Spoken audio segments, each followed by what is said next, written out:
The underestimated species. The morning sun cast long shadows across the Global Defense Command Center in Geneva when the impossible happened. Dr. Elena Vasquez was reviewing quantum resonance data from the morning's experiments when every screen in the facility went dark. Then came the message that would change everything.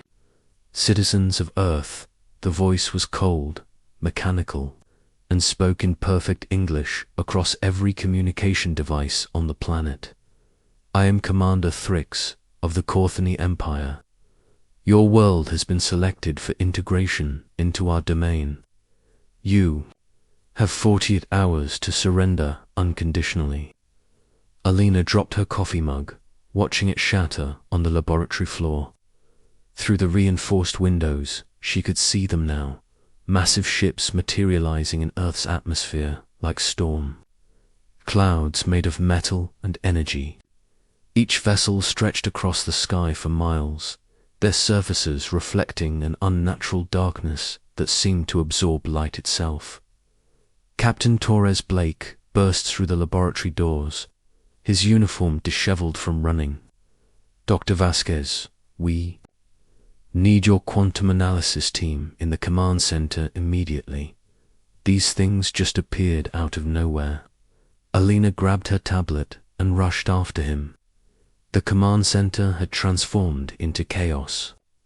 Military personnel from every nation worked frantically at their stations, while massive displays showed the alien fleet's positions. There were hundreds of them, positioned strategically over every major population center on Earth. How did they get through our detection systems? Alina asked, studying the energy readings on her tablet. That's what we need you to tell us, replied Captain Blake. Our satellites show nothing until they were already here. It's like they materialized out of thin space. Ambassador Zara Chen approached them, her diplomatic training evident in her composed demeanor despite the crisis. Dr. Vasquez, I need to understand their technology. If we're going to negotiate, we need to know what we're dealing with. Alina connected her tablet to the main display system. The quantum signatures she had detected were unlike anything in human technology. They're using some form of quantum phase shifting. That's how they bypassed our detection systems. They were here the whole time, just shifted out of our dimensional phase. The alien transmission resumed, this time with video. Commander Thrix appeared on every screen, a being that stood 9 feet tall with crystalline features and eyes that glowed with an inner light. We have conquered 847 worlds using the same process. First, we demonstrate our superiority. Then we offer terms. Finally, we integrate the surviving population into our empire. What happens to those who refuse? Ambassador Chen asked the empty air, though she suspected she knew the answer, as if responding to her question. Commander Thrix continued, resistance is futile and illogical. We have analyzed your species' capabilities. Your weapons cannot penetrate our shields. Your technology is primitive compared to ours. Your military strategies follow predictable patterns we have encountered. On countless worlds, Alina felt a chill run down her spine. The aliens' confidence wasn't arrogance, it was based on experience. They had done this before, many times. Captain Blake activated the secure communication system. All units, this is Central Command. We're implementing Protocol 7. All available personnel report to defensive positions. Within hours, Earth's military forces had mobilized. Fighter jets scrambled from bases across the globe, their pilots knowing they were facing impossible odds. Naval fleets positioned themselves near major cities. Ground forces prepared defensive positions that seemed laughably inadequate against the massive alien vessels. Alina worked frantically in her laboratory, analyzing every piece of data they could gather about the alien ships. Her team of quantum physicists had never faced anything like this. The energy signatures were consistent with their phase-shifting technology. But there was something else, a resonance pattern that seemed familiar. "Dr. Kim, look at this," Elena called to her colleague. Dr. Sarah Kim was one of the few people on Earth who understood quantum mechanics at Elena's level. The quantum field around their ships isn't just defensive, it's actively scanning something. Sarah studied the data on her screen. It's like they're looking for a specific frequency. But what could they be scanning for? The answer came sooner than expected. The alien ships began moving into new formations, their scanning patterns becoming more intensive. Elena realized they were looking for something specific, something they hadn't found yet. "They're not just here to conquer," Elena said, her voice filled with sudden understanding. "They're looking for something. Something they think we have." Commander Thrix's transmission resumed, this time directed specifically at Earth's leadership. "We have detected quantum anomalies on your world. Your species possesses capabilities you do not yet understand. Surrender now, and we will help you. Develop these abilities under our guidance." Ambassador Chen looked at Elena with new understanding. "They're not just conquering us, they're recruiting us." The realization changed everything. Elena's team had been working on quantum consciousness research for years, studying how human brains interacted with quantum fields. The work was theoretical, considered impossible by most scientists. But what if it wasn't theoretical? What if humans really could influence reality at the quantum level? "We need to test something," Elena said, her mind racing with possibilities. "If they're here because of our quantum potential, maybe we can use that against them." Captain Blake coordinated the first wave of human resistance. Fighter squadrons from 12 nations launched simultaneous attacks on the alien ships. The results were exactly what Commander Thrix had predicted. Every missile, every energy weapon, every projectile bounced harmlessly off the alien shields. But something unexpected happened. One fighter pilot, Lieutenant Anna Kowalski from the European Defense Force, reported something strange. "Command, this is Eagle 7. When I got close to their ship, something happened to my instruments. It was like my thoughts were interfering with my equipment." Elena heard the transmission and felt her pulse quicken. "Captain Blake, I need to speak with that pilot immediately." Lieutenant Kowalski was brought to the command center within hours. She was young, perhaps 25, with the intense focus of someone who had trained their entire life for aerial combat. But there was something else about her, an intensity that seemed to extend beyond the physical. "Tell me exactly what happened when you approached their ship," Elena said. "I was angry," Anna replied. "Angry that these things thought they could just take our world.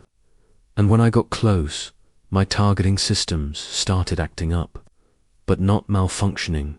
They were working better than they should have been, like they were reading my intentions." Elena exchanged glances with Dr. Kim. This was the confirmation they needed. "Lieutenant, would you be willing to participate in an experiment? Something that might help us fight back. If it means stopping them, I'll try anything." Elena led Anna to the quantum laboratory. The equipment there was experimental, designed to measure and amplify quantum fields generated by human consciousness.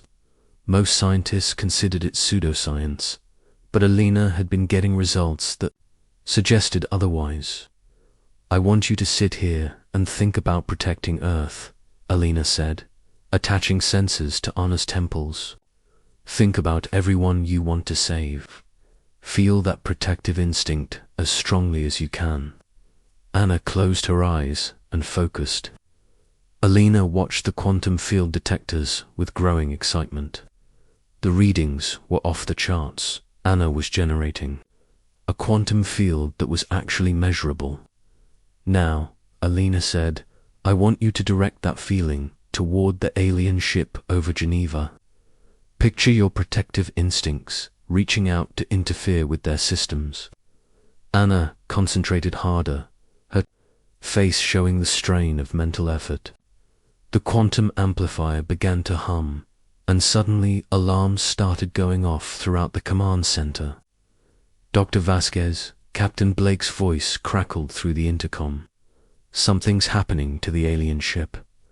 Its energy signature is fluctuating. Elena looked at the readings in amazement. Anna's focused consciousness, amplified by the quantum field generator, was actually affecting the alien vessel. The interference was minor, but it was real. We can fight back, Alina whispered. We can actually fight back. But even as hope began to grow, Alina knew the challenge was enormous. Anna was one person, and there were hundreds of alien ships. They would need something much larger, something that involved all of humanity working together. Commander Thrix's voice boomed across the planet once more. You have 24 hours remaining. Your resistance efforts are noted, but ineffective. Surrender now, and minimize casualties. Alina stared at the alien ship through the laboratory window. Somewhere up there, an alien commander was confident in his victory based on the conquest of hundreds of other worlds. But Alina suspected that humanity might be different from every other species they had encountered. The question was whether they could discover and harness that difference before time ran out.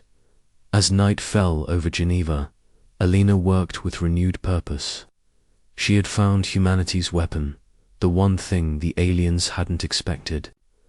Now she had to figure out how to use it on a global scale.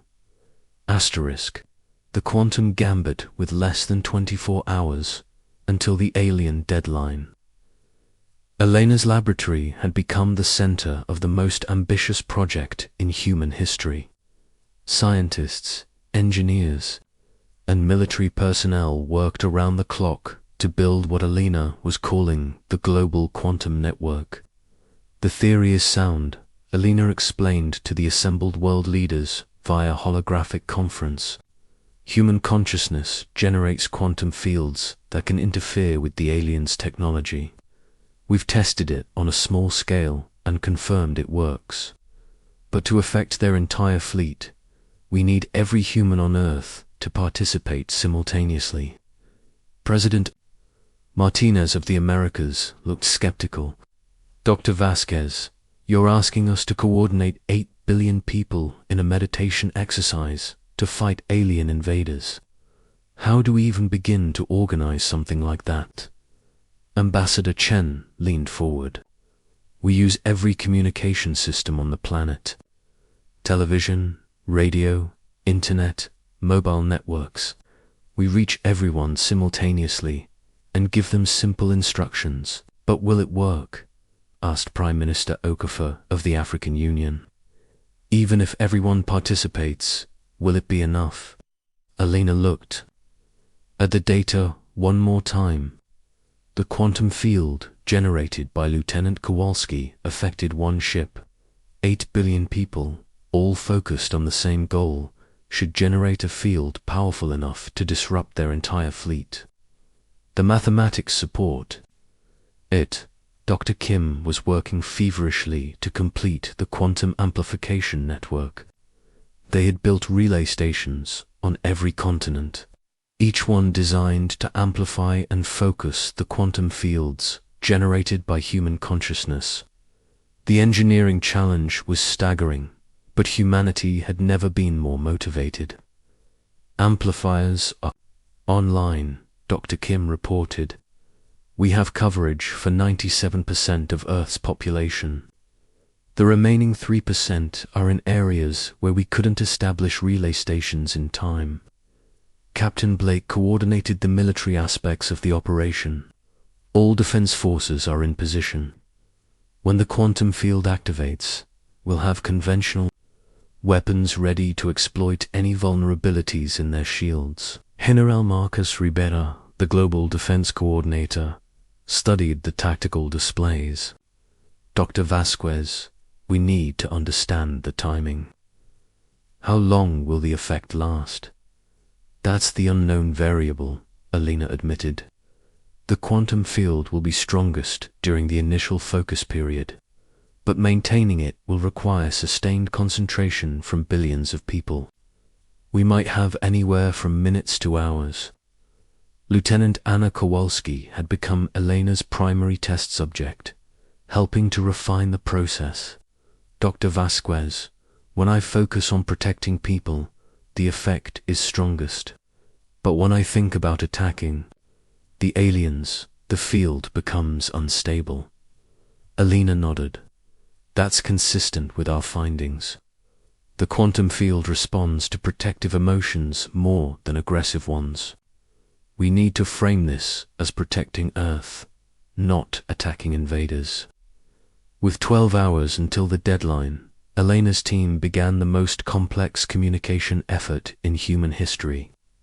Every government, every media outlet, every social network was coordinated to deliver the same message simultaneously. Citizens of Earth, the message began, you have the power to protect our world. At exactly 12 o'clock GMT, we need every person on Earth to participate in a focused meditation. Think about everyone you love. Think about protecting your family, your community, your planet. Hold that protective feeling as strongly as you can for 10 minutes. The response was immediate and overwhelming. Despite the chaos and fear, people around the world began preparing for what the media was calling the global mind link. Scientists couldn't explain how it would work, but facing extinction, humanity was willing to try anything. Commander Thrix observed the human preparations with growing confusion. His analysis teams had studied the broadcasts and couldn't understand the human strategy. They appeared to be organizing some form of collective meditation, his tactical officer reported. The purpose is unclear. Perhaps it is a religious ritual before surrender, Commander Thrix suggested. Many primitive species turn to spiritual practices when facing overwhelming force. But something about the human response bothered him. In his experience conquering other worlds, species followed predictable patterns. They either surrendered immediately when faced with superior force, or they fought desperately with conventional weapons until they were defeated. The humans were doing neither. Sir, his science officer interrupted, we're detecting unusual quantum fluctuations across the planet. They're concentrated around population centers. Commander Thrix studied the readings. What could cause such anomalies? Unknown, sir. The patterns don't match any technology in our databases. Alina watched the countdown timer reach 0. Across the globe, 8 billion humans focused our consciousness on a single goal, protecting Earth. The quantum field detectors immediately began registering readings that exceeded their maximum values. Field strength is beyond our ability to measure, Dr. Kim reported. The quantum resonance is affecting space-time itself. The effect on the alien fleet was immediate and dramatic. Every ship in the armada began experiencing system failures. Their quantum shields flickered and collapsed. Navigation systems went offline. Weapons arrays shut down automatically. What's happening? Commander Thrix demanded as his flagship shuddered around him. Sir, we're experiencing total system failure. The quantum field around the planet is interfering with all our technology. It's like the planet itself is rejecting us. Alina watched the alien ships through the laboratory window. They were still massive and threatening, but now they seemed vulnerable. Captain Blake, their shields are down. This is our chance. The coordinated military response was swift and decisive. Fighter squadrons that had been helpless hours before now found their weapons effective against the alien vessels. Ground-based missiles struck their targets with precision. Naval forces launched everything they had at the ships over the oceans. But it wasn't just the military that was fighting back. The quantum field generated by human consciousness was actively interfering with the alien technology. Ships that had seemed invincible were now struggling to maintain basic functions. "The field is holding," Alina reported. "As long as people maintain their focus, the aliens can't restore their systems." Around the world, humans maintained their concentration despite the chaos of battle. In cities under attack, people focused on protecting their neighbors. In rural areas, families held hands and thought about safeguarding their communities. The collective will of humanity had become a weapon unlike anything the galaxy had ever seen. Commander Thrix made a decision that would have been unthinkable hours before. "All ships, begin emergency withdrawal. We cannot maintain operations in this quantum field." But the human quantum field had an unexpected effect. As the alien ships tried to activate their phase-shifting technology to escape, the collective human consciousness interfered with the process. Ships that tried to shift phases found themselves partially trapped between dimensions. "Sir, we cannot complete the phase shift," the tactical officer reported. "The quantum field is preventing dimensional displacement." Alina realized what was happening. They're trapped. The same quantum field that's disabling their systems is preventing them from leaving. The battle that followed was unlike anything in galactic history. The Courtney Empire, masters of 847 worlds, found themselves outmatched not by superior technology, but by the collective will of a species they had underestimated. Lieutenant Anna Kowalski led the fighter squadrons. In their final assault, her consciousness, amplified by the global quantum field, could predict the aliens' tactical moves before they made them. "All units, they're going to try to regroup near the polar regions. Intercept course 347. The human forces moved with unprecedented coordination. It was as if every pilot, every soldier, every citizen was connected to a single strategic mind. The quantum field that had started as a defensive measure had become a network linking human consciousness across the globe. As the last alien ship fell from the sky, Alina finally allowed herself to believe they had won. The quantum field readings were stabilizing, but the connection between human minds remained strong. 8 billion people had worked together to achieve the impossible. Commander Thrix, captured when his flagship crashed in the Pacific, was brought before the Global Defense Council. He studied the humans with new respect and growing confusion. "How?" he asked Ambassador Chen. "We have conquered hundreds of worlds. How did you do what no other species has accomplished?"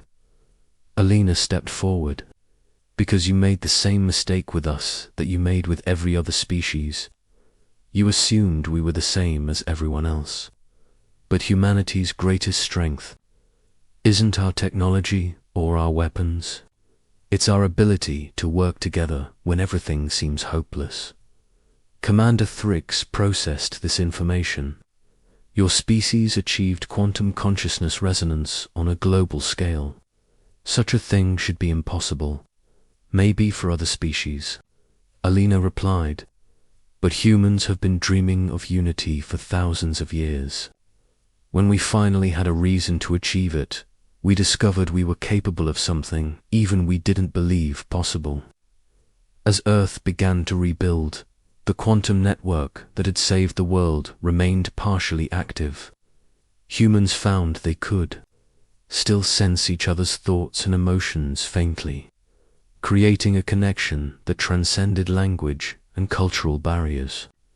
The Courtney Empire, when they learned of their fleet's defeat, sent ambassadors rather than reinforcements. They wanted to understand the species that had accomplished what they had thought impossible. Alina stood in her laboratory, looking up at the stars. Somewhere out there, other species were struggling against the same empire that had nearly conquered Earth. But now humanity had something to offer them, proof that even the most powerful enemy could be defeated when a species found the strength to truly unite. The age of human isolation was over. The age of humanity as a galactic force had begun. And it had all started with the simple recognition that sometimes the greatest weapon isn't technology or firepower. It's the refusal to give up, combined with the courage to work together when everything seems lost. Word count, Part 1. 2,000 words, Part 2. 2,000 words, total, 4,000 words.